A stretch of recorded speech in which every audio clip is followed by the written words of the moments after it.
बखरी बाजार। हमारा बजनिया कहे,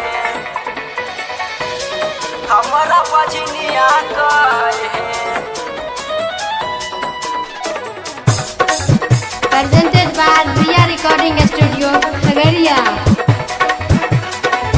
कहिया जे खेलतै छठी मैया गोदी में लालन मोहे, हे छठी मैया पुरतै सपन मोहे। हे मैया हे ओ बेटा के बिना सासु मारे ताना की लोगबा हमरा बजनिया कहे। हे छठी मैया हे ओ बेटा के बिना सासु मारे ताना की लोगबा हमरा बजनिया कहे। प्यारे म्यूजिक रिकॉर्डिंग स्टूडियो बखरी बाजार। हमारा बजनिया कहे।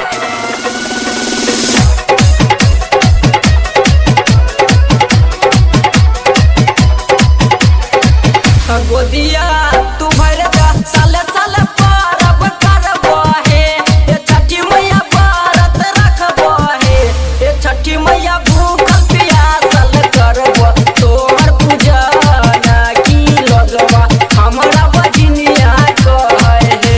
हे छठी मैया एगो बेटा के बिना सासु मारे ताना की लोगवा हमरा बजनिया कहे। प्यारे म्यूजिक रिकॉर्डिंग स्टूडियो बखरी बाजार। हमारा बजनिया कहे। Presented by Riya Recording Studio, Khagariya। आ दुखिया भिखारी पर छठी मैया दया तू कइलो हे। हे छठी मैया वीर बनैलो हे।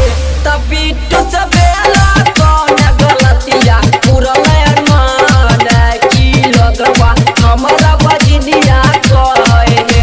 हे छठी मैया एगो बेटा के बिना सासु मारे ताना की लोगवा हमरा बजनिया कहे। कहिया जे खेलतै छठी मैया गोदी में लालन मोहे, हे छठी मैया पुरतै सपन मोहे।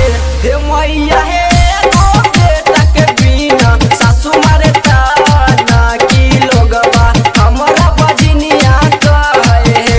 हे छठी मैया एगो बेटा के बिना सासु मारे ताना की लोगवा हमरा बजनिया कहे। म्यूजिक रिकॉर्डिंग स्टूडियो बखरी बाजार।